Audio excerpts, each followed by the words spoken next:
and that we have marked today to keep the dream alive of Dr. King, that one day we will be free.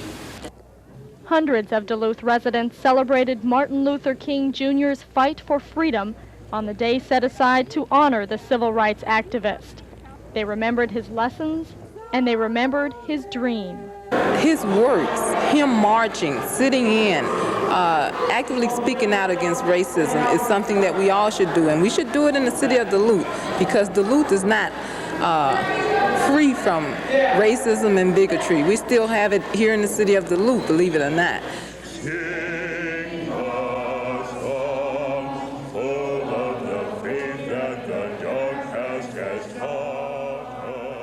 By observing the holiday with prayer and with song, Duluth demonstrated that the dream does live on today.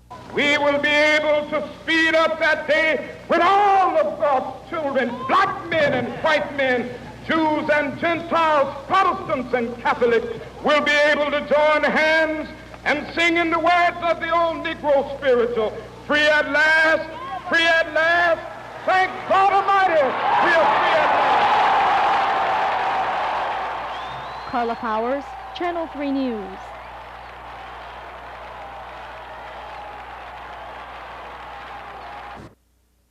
Way. That is, liberals and conservatives, DFLs and independent Republicans. And the rumor has been that the only reason that Dennis was appointed is because we have just... I, Dennis Joseph Seitz. I, Dennis Joseph Seitz. Do solemnly swear. Do solemnly swear. That I will support the Constitution of the United States. That I will support the Constitution of the United States. The Constitution of the State of Minnesota. The Constitution of the State of Minnesota. And that I will faithfully and impartially. And that I will faithfully and impartially. Discharge the duties of the office. Discharge the duties of the office. Of Judge, 6th Judicial District. Of Judge, 6th Judicial District. To the best of my knowledge. To the best of my knowledge. And my ability. And my ability. So help me God. So help me God. Congratulations.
Have a complaint from K-Park on the hill.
possible that you'd sit down and say, oh gosh, it's only going to cost $8 million. It's possible.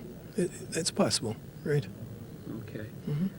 I've noticed that, to date, about $70,000 has been spent on the actual architectural designing phase of it. What's Yes. that money been spent on? That's really in the preparation and work on the programming, Come along and want to build them all against us, which we don't mind, that's fine. Only don't try and stop us from building or enlarging our center. Sure you can. You can find out. Just call planning and zoning. That's from Mr. Mullen. What's the name? Mr. Mullen. Mullen? Yeah, that's the view how we want to look at it, just like that. Yeah. Okay. Yeah, there's Oh, writing sure, on there's the bottom. Yeah. It took me a minute to find Oh. that. I'm gonna flip on something else for you. Let you get, I don't know how you're gonna do this. Well, I'll just grab a picture of this. I was gonna show you something else that's hard to believe, but I wanted to show you, give me my, as good corporate citizens, DNR wise, Department of Natural Resources, environmental protection wise, we've got our permits, air quality wise, pollution wise, anywhere you want to look at it. Department of Transportation wise, we've got permits from, the only thing that we've got people complaining about is that we might warm up the creek, or that we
Do you have most of the store space spoken for in the Oh, indeed. expansion now? I think right now, if we had that building up, we'd have it, we could have leases on 95% of it. Signed leases on 95%. That's why we're so anxious to consider going forth with the Miller Hill Plaza.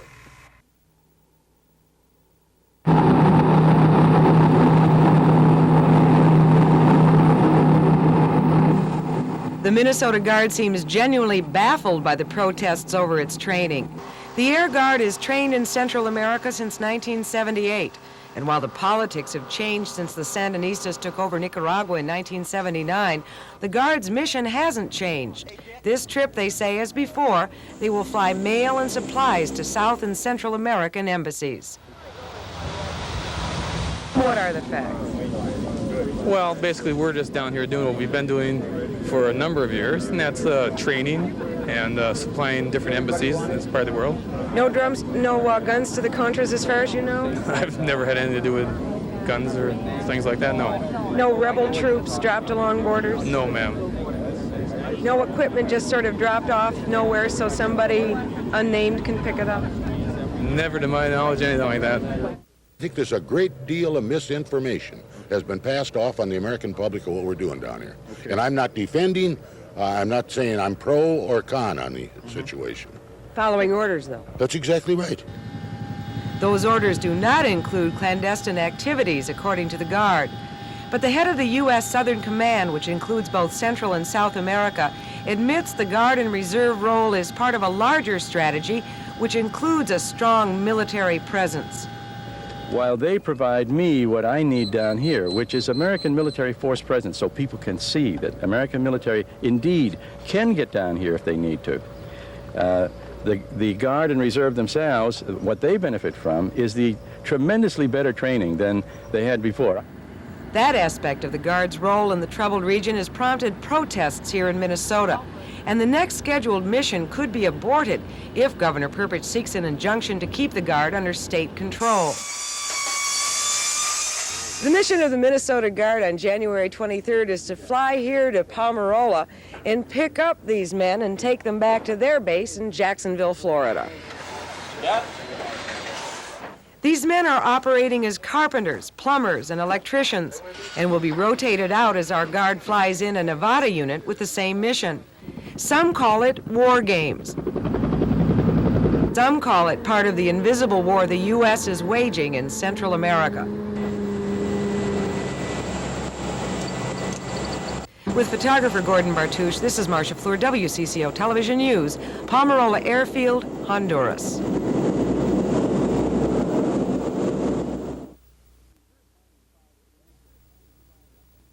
When Reserve Mining filed for bankruptcy, workers were left with no benefits.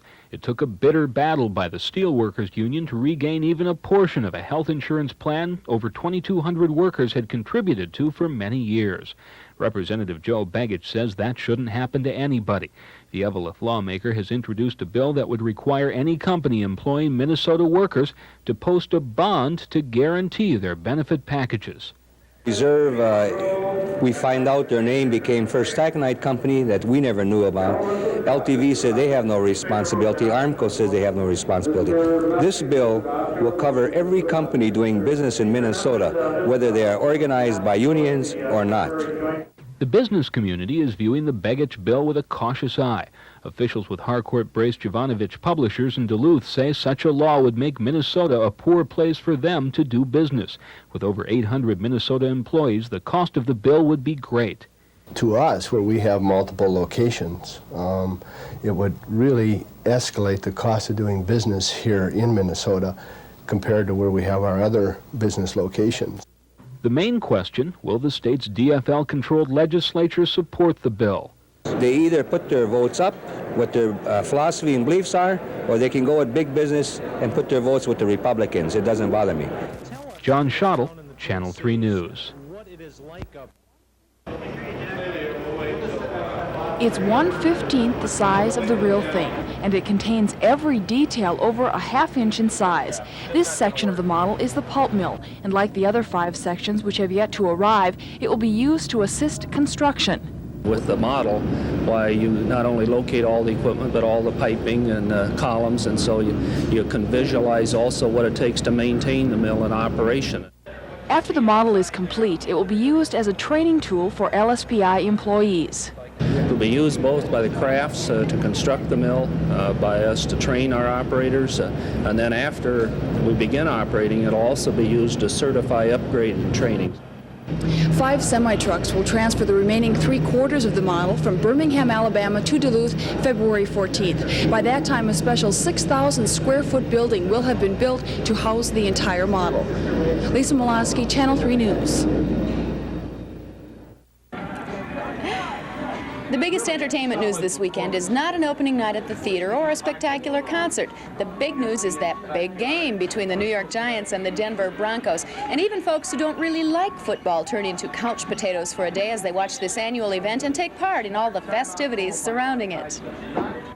We know that all eyes will be on the game in Denver and New York, and here in the Northland, the Super Bowl is celebrated like a holiday. The ground round will be jammed with folks enjoying the free Chili Bowl food bar, Silver Bullet footballs, and the red light specials, not to mention the camaraderie. I think people not only like to watch football, I think they like to talk football. We get a lot of people at the you know, sitting around and saying, geez, I think this team's going to do well or this team's going to do well. And sometimes there's, you know, there's disputes and arguments. That's good. And I think people really appreciate that and they enjoy that quite a bit. You can bet that the big screen TVs in town will get a workout, but for some, the halftime entertainment will be diving into the pool or easing into the hot tub at the Bridgeview Motor Inn in Superior. They come here, they put on their swimming suits, they bring the kids. There's TVs, we've got approximately 59 TVs set up in the rooms out in the pool area.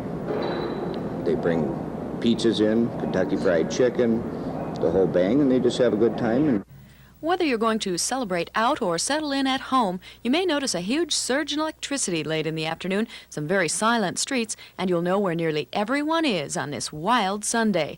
Debbie Nerby for Channel 3 News. Despite the blustery weather in Hibbing today, the spirit of city residents couldn't have been brighter. It's a pleasure to announce that Endotronics Incorporated of Coon Rapids has selected Hibbing and the Iron Range as its site for its planned multi-million-dollar cellular engineering facility. It's a start in our problems and a very good one. Hats off to Rudy on it myself. I think it would be a big boost to the economy across the range here, so well pleased.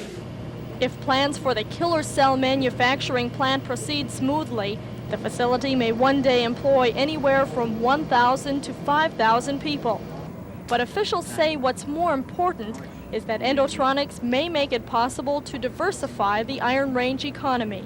Just getting 1,000 or 1,500 new jobs is very important. It doesn't take up the slack that the taconite industry has let go, but it's a first step on the road to recovery. This is the area bulldozers will level to make way for the Endotronics plant, if that plant is actually built. Construction of the facility depends on a number of factors. For that story, we go to John Schottel. Technical or Considering how hard Hibbing officials have worked to make today's announcement, it came with very little fanfare. And the statement that said the Endotronics Corporation is planning on building a new biomedical plant on the Iron Range was riddled with conditions. We've known for a long time that Hibbing was the prime site. We have been waiting for this announcement. I can't say that the announcement is anticlimactic at all, but we are breathing a sigh of relief that we have the site, and now we can really go forward and put all of the elements together that are necessary. Before Endotronics can begin mass-producing its cancer-fighting process, three things must happen. The state legislature will have to free up $27 million from the IRRB's 2002 fund. That money was supposed to be used for Iron Range economic development in the 21st century. But if it can't be freed up, the Endotronics project will collapse. We are looking for easy passage based on the fact, number one, of the economic climate here in northeastern Minnesota, and secondly, it really is northeastern Minnesota's property tax money. It is not state general revenue dollars which we are going to be spending. If the legislature complies with that request, the money would be loaned to Endotronics for research and equipment purchases. In return, the IRRB would be paid back with interest and receive royalties on the company's sales. Endotronics will also have to secure several $1 million in private sector funding to make the project work. But the most important step will be the Endotronics process itself. Medical experts have recently questioned how effective the company's cancer treatment is. Final tests on the process won't be complete for another year. We're optimistic that it's going to go well, but it's something that we're going to have to wait for. Company officials say they plan on locating the plant by the Hibbing Airport, but they don't have any final designs for the building or plans for construction to begin until several details have been worked out. In Hibbing, John Schottel, Channel 3 News.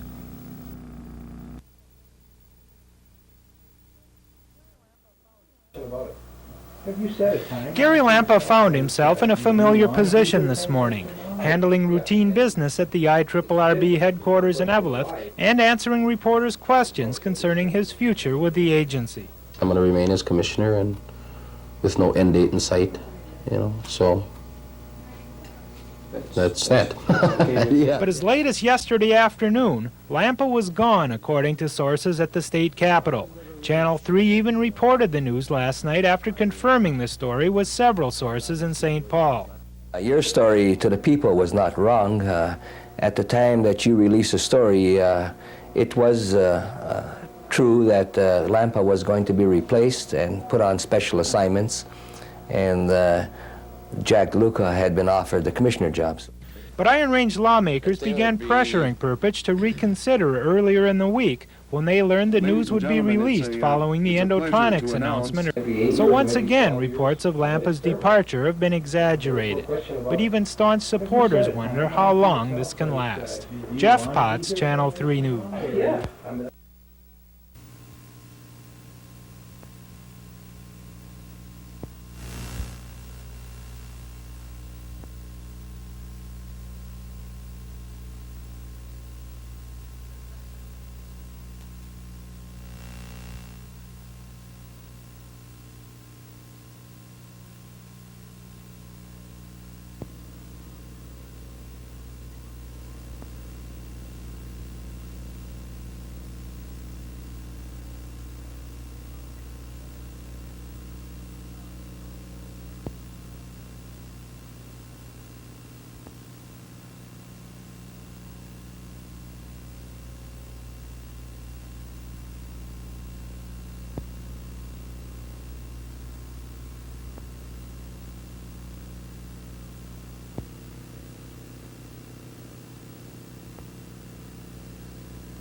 my pocket. Where?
Most of you are working so well.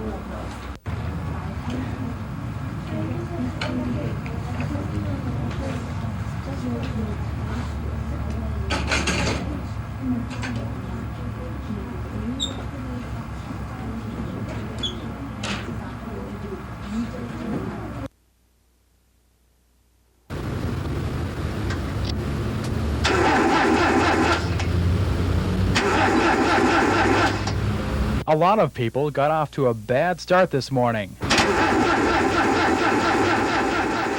And some didn't get started at all. Last night, the upper Midwest was frozen by the coldest blast of Arctic air this season. Duluth bottomed out at 27 below zero, while Warroad, Minnesota plummeted to minus 37, with wind chills screaming across northern Minnesota at 60 to 70 degrees below zero. It all made for a busy day at local service stations. Like we've got a waiting list now of 3 hours, but you're pretty far on the list. So as soon as we can get there, we'll get there. Edgewater Standard had its whole crew on today, with many of them working 18 to 20-hour shifts. But they were still getting more calls for jump starts and tows than they could handle. Well, I started getting busy about 6 o'clock this morning. That's when the phone started ringing, and I've been in the tow truck ever since. Stranded motorists who were lucky enough to get through to service stations were glad when the truck arrived, even if there was a long wait. It took a little while. I wasn't getting any gas, but it finally came through and got started, so. Looking forward to summer? Yes, very much so. The National Weather Service says it may be as cold tonight as it was last night, so be sure to bundle up both yourselves and your cars. But keep those fingers crossed, because they also say by the end of the weekend, we might be above zero. Carl Haug, Channel 3 News.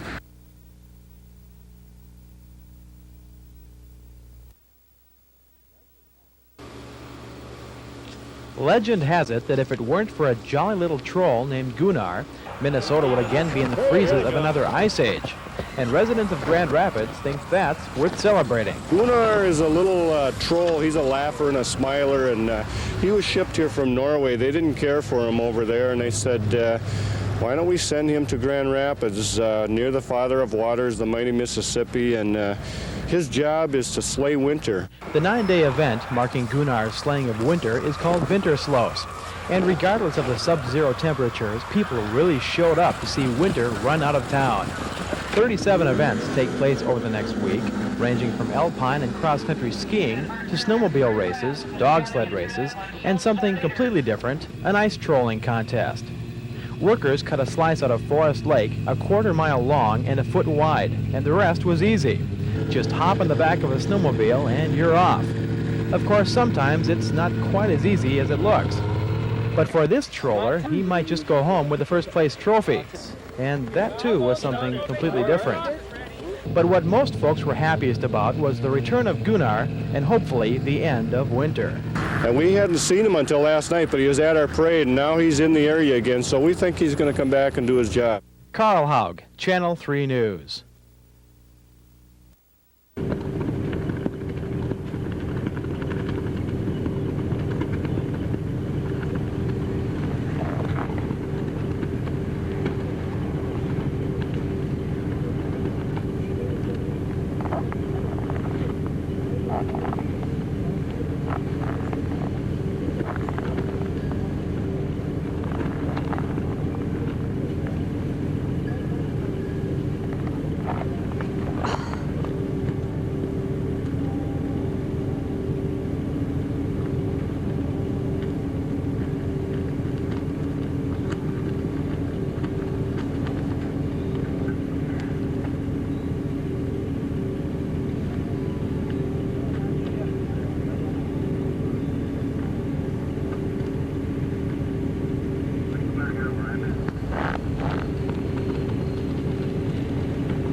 County have a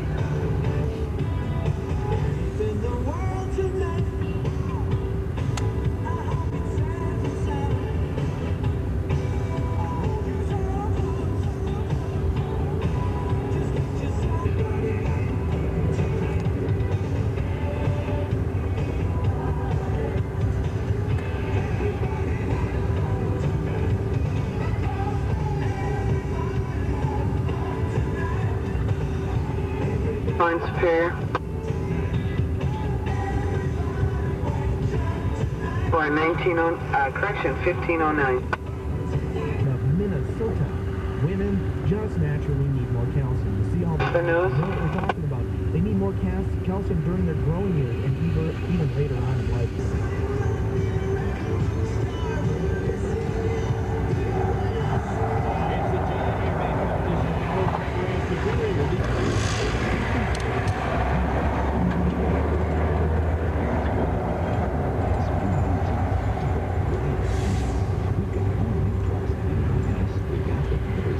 How's it going?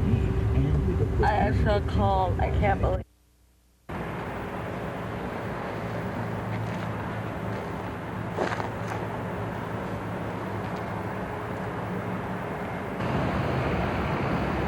What you guys doing? Going to the library. Take you guys in your classes.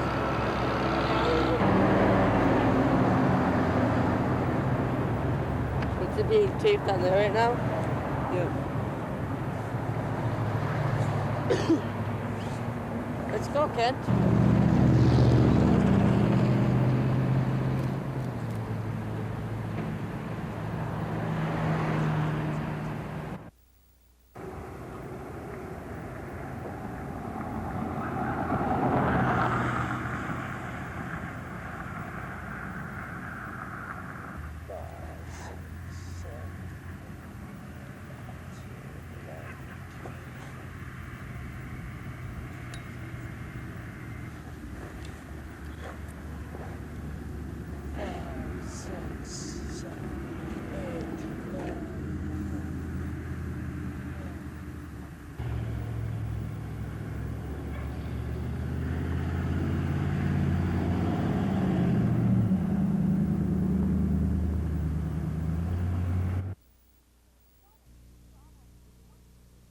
Solving two problems with one solution is ideal, and that's exactly what the St. Louis County Board did by creating the tire cycle plant in Babbitt. Not only will the operation solve a huge environmental problem by getting rid of old, used tires, it will create some much-needed jobs for the economically depressed area. So the fact that the plant is a little behind schedule doesn't bother many. This is only the tip of the iceberg. I think there's any number of products that can be made from this material. And I was here about 2 weeks ago, and I was really excited after I left here, realizing that the potential is unlimited. Mayor Don Cole of Babbitt, who has cradled the project since the beginning, was beaming today while commissioners and dignitaries toured the facility. I'm very enthused because I think that it will produce 60 jobs. That's what this is all about, is jobs. St. Louis County commissioners went out on a $3 million limb for the tire cycle plant, but they say they put their money on a winner. The project already has one satellite plant, Whirl Air, which employs 6 people and produces rubber byproducts. And plans are underway for other additional companies to set up shop in conjunction with Tire Cycle. When we look at the process involved here and the ability that this plant will have to provide us with rubber, which can be used for a multitude of purposes. Commissioners say in the beginning they were somewhat apprehensive about Tire Cycle, but after touring the plant today, they say any reservations they may have had have disappeared, especially because the main purpose of the project, which was to create jobs, has become a reality. In Babbitt, Katie O'Keefe, Channel 3 News. For Wilhelm von Tucher, you might say the forestry business grows in the family. For 500 years, his relatives have owned and operated forest land in West Germany. Von Tucher, though, wanted to learn more about the forestry business. A class he needed wasn't offered back home, so the Nuremberg, West German resident came to the Duluth Area Vocation Technical Institute for a class in forest harvesting. Let's say the operation machines, they are not so different, that's right. But here they are more efficient. They work with much more machines as we do. We have to select the forests. We have bigger spruce forests like that. And those forests you have to select. They are much bigger trees, and we are not able to, or we're not allowed from the law to make clear cuts. Von Tucher enrolled in Daphne's forestry class in September. His instructor says one reason Von Tucher may have chosen Daphne's forestry program is because of its long track record. This course has been in existence since 1970. There are 2 other courses in the United States that have started up within the last 2 or 3 years. And I have never asked Wilhelm why he ended up here, but I imagine that's part of it because of the long existence and the amount of equipment that we have to train our students on. The 30-year-old Von Tucher will manage 1,700 acres of forest land when he goes home in April. I have to manage how to sell, or to whom I want to sell that wood I have to cut, or take care of the houses, buildings, machines, that stuff. When Von Tucher does get home, he says there's no doubt he'll have the cutting edge over other foresters in Nuremberg, West Germany. Linda Hammond, Channel 3 News.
Yeah, we were monitoring the traffic. I would imagine in the realm of a couple hundred.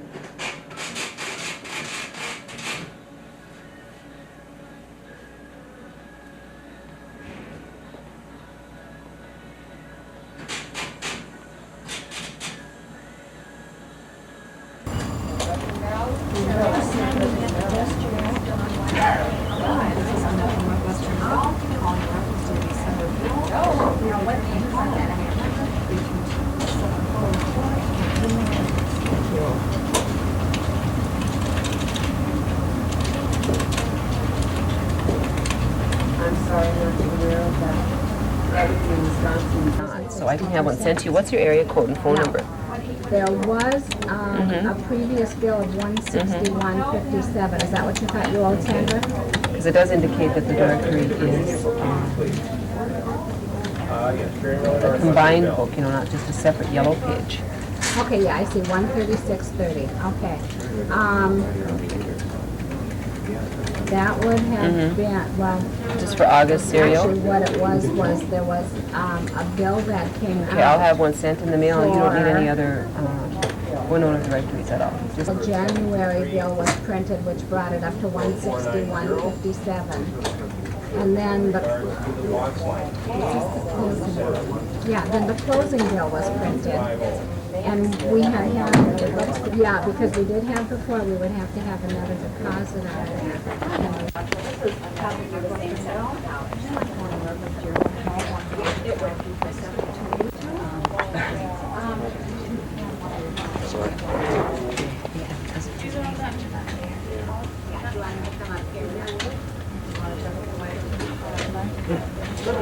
Is the order already in place and everything? Oh.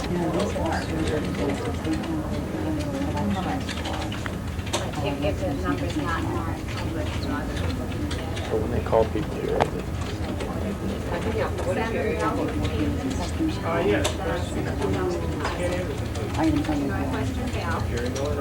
what is your area? 22. Yes. West.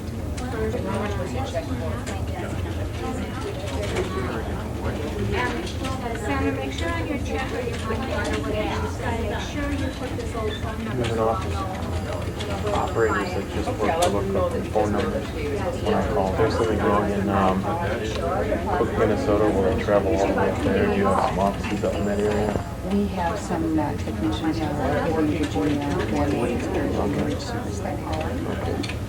We basically service Duluth, hardly up to North Shore.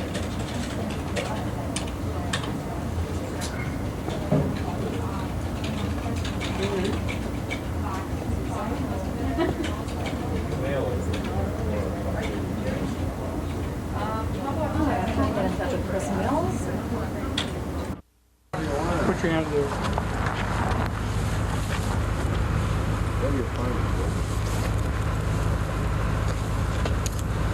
Okay, sir, you're under arrest.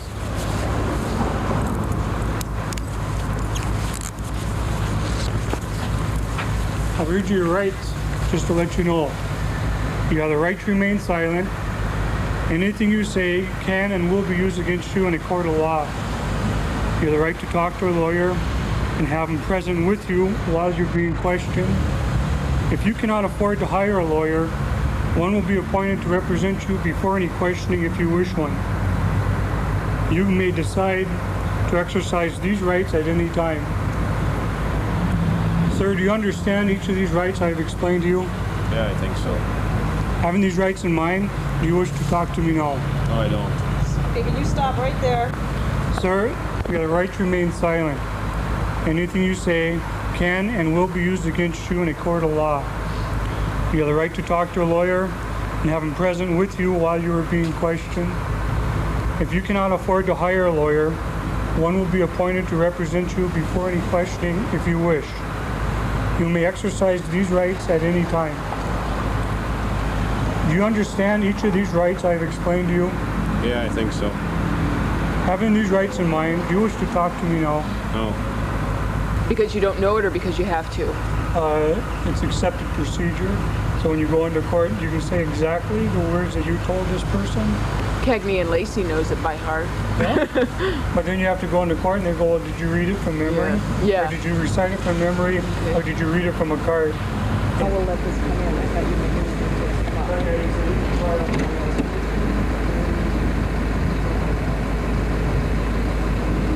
It's a friendly arrest and it wouldn't. If it's a not so friendly, I wouldn't even be facing. Look at him though. I wouldn't be facing him because he might kick me in the ears.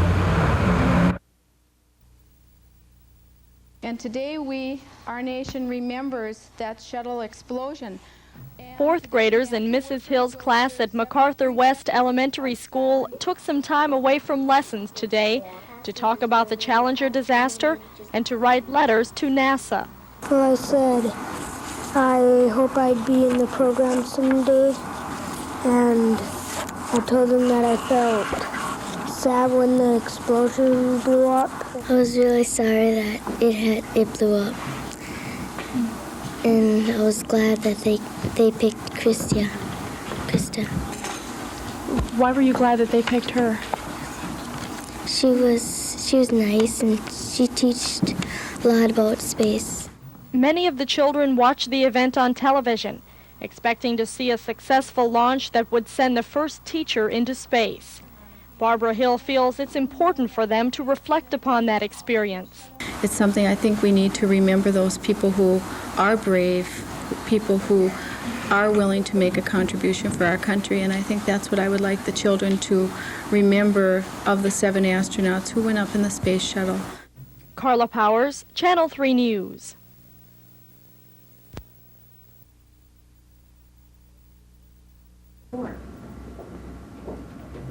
By the end of this week, members of the Superior JCs will have met with just about every second grader in the city, and they hope to leave an impression on these youngsters that will last a lifetime. The program is designed to teach second graders a little bit about mentally retarded children, and also to indicate that mentally retarded children need friendships and need to be liked and need people to be nice to them. The information is geared for second grade level children and has been approved by the National Association of Retarded Citizens. The students gain understanding through posters, a story, and a handout coloring book. It goes over real well. They all seem to respond to our questions, and they enjoy coloring in the coloring book, and they seem real enthused. They mention whether they've known mentally retarded children or have members in their family who are mentally retarded, and this age is real open. They respond real well to this. The Superior JCs have participated in this program for 9 years. The presentation originated in 1974 in response to legislation that guaranteed children with exceptional educational needs the right to an education in the public school system. Superior officials would like to see this program continue for years to come. Katie O'Keefe, Channel 3 News.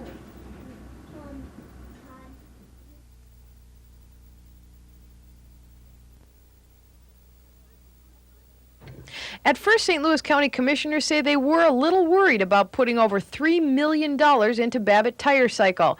But after getting their first look at the plant today, commissioners say they wish they'd have put their money into an operation like this years ago. Well, basically, St. Louis County was able to help fund this entire operation because of legislation concerning solid waste management. Well, I think we fully realize a gamble, but I think it was worth taking, and as far as what I've seen taking place so far, I think it's going to be worth the gamble.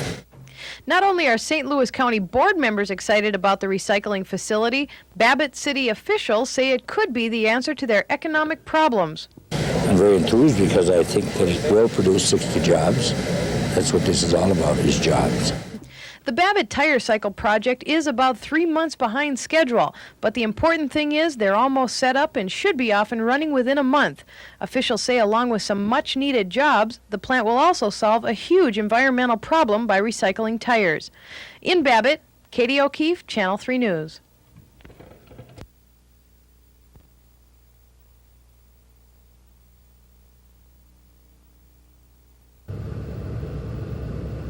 Duluth Police and St. Louis County law enforcement officials staked out a home at 130 West Red Wing for about 4 hours this morning.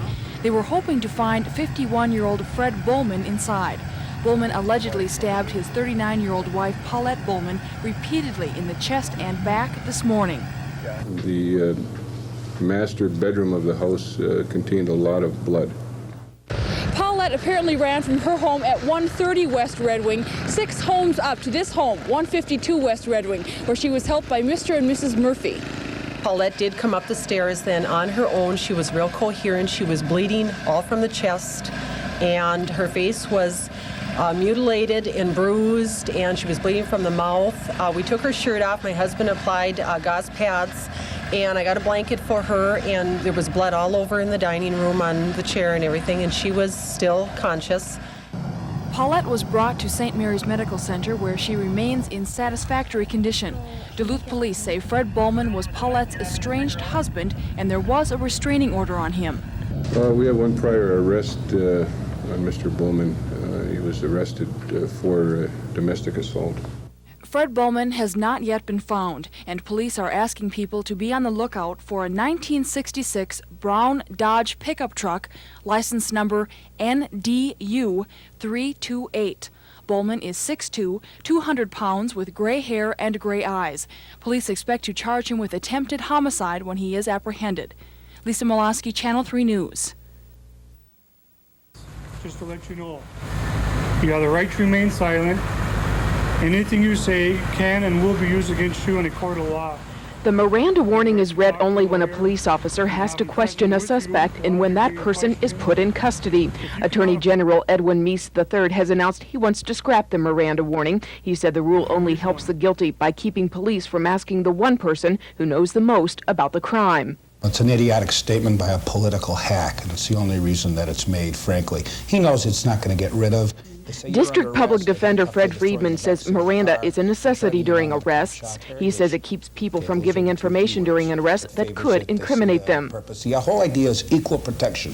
In other words, to give the foreign-speaking, the uneducated, the undereducated, the poor, to make them just as aware of their rights as educated people, people who have ready access to counsel and have lots of money. From my vantage point as a prosecutor, I don't know that it's all that important. DeSanto says he doesn't think the Miranda rule ever would be appealed, but because the warning isn't used in all arrest situations, he says it's not that important. A lot of interviews of suspects for crime occur in a non-custodial situation, so Miranda warning doesn't even have to be given in that circumstance. So in the number of cases that it really applies to, you're not talking about that great a number of cases simply because it doesn't have to be given in most questioning situations anyways. Tonight at 10, we'll talk with Duluth Police Chief Eli Militich about why he thinks the Miranda warning is here to stay. Linda Hammond, Channel 3 News. The National Steel Pellet Company says its electric bills are just too high. But if the company could shop around and buy cheap power from out-of-state utilities, it could lower the cost of its taconite by $3 a ton. That's important to Iron Range officials who are worried about the 600 jobs at the National Steel plant. They are half owned by the Japanese. And it's our sense that maybe the Japanese wouldn't be as willing to keep an operation going that wasn't showing good numbers on the sheets. The city of Hibbing says it could solve the problem by acting as the plant's utility. But before that can happen, the city will have to compensate Minnesota Power for the cost of losing a customer in its designated service area. The price tag there is $94 million. Hibbing legislators have introduced a law to sidestep those costs, but some Iron Range lawmakers don't agree with it. They're concerned that Minnesota Power will be forced to pass on its losses to residential customers, and they'll receive nothing from the mining company in return. Even with this new bill that's proposed, HANA will not give us additional years of contract. So HANA is great for blackmailing the legislators, for trying to put us in a box. They sent letters to every city council saying they're going to close their doors if we don't give them a power rate reduction. Minnesota Power's facilities would remain in place. We would not be receiving compensation for their use from National, and the unfortunate fact is that means that other customers would have to pick up the cost of those facilities. If anything, this could be characterized as a battle between two corporate titans. Both sides have resolved to spend a great deal of time and money to win the battle on Capitol Hill. In Keewatin, I'm John Schottel for Channel 3 News. A few years ago, there were over 600 patients at the Moose Lake Regional Treatment Center. Today, the number is closer to 400. The Moose Lake facility is going through the same types of changes many hospitals are experiencing. More and more patients are being treated at home instead of in an institution. So there is an issue or question, do we really need all of the facilities that we presently have, or can we provide the same level of services with fewer facilities? Yet shutting down the state hospital could have a disastrous effect on the town of Moose Lake. Well, there are about 600 employees at State Hospital, and there are, 1,200 people in Moose Lake. It is certainly the #1 industry in our area, and without a state hospital, without a veterans home in Moose Lake, we would certainly be an economic disaster. State Senator Florian Chmielewski has introduced a bill that would allow the State Veterans Affairs Agency to take over part of the hospital. That would take care of a backlog of vets who are waiting to get into state nursing homes. It would also have a good price tag. Those patients could be transferred to the Moose Lake facility without any cost whatsoever in remodeling or refurnishing of any type in the Moose Lake setting. However, the state agency that currently runs the Moose Lake facility isn't sure if it wants to give it up. And there are expected to be several bills before the legislature asking for other sites to become veterans hospitals. It may take a bit of politics before anything can change at Moose Lake. John Schottel, Channel 3 News.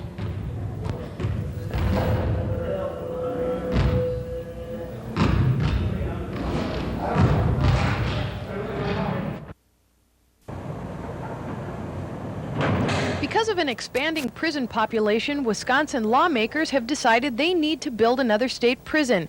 Several communities throughout Wisconsin have requested to be considered for a prison site, and Ashland is among them.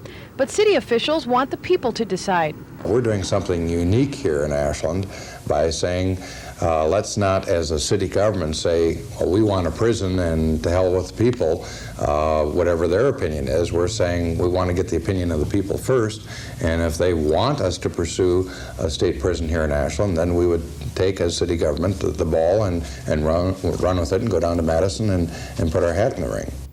At their next meeting, the Ashland City Council will vote on whether or not to put the referendum on the April ballot. But city councilors say that's the easy part. When I first presented at our last council meeting, they seemed to be much in favor of it. They thought it would be a good idea. The final decision on where to build the prison will be made by the legislature sometime this year.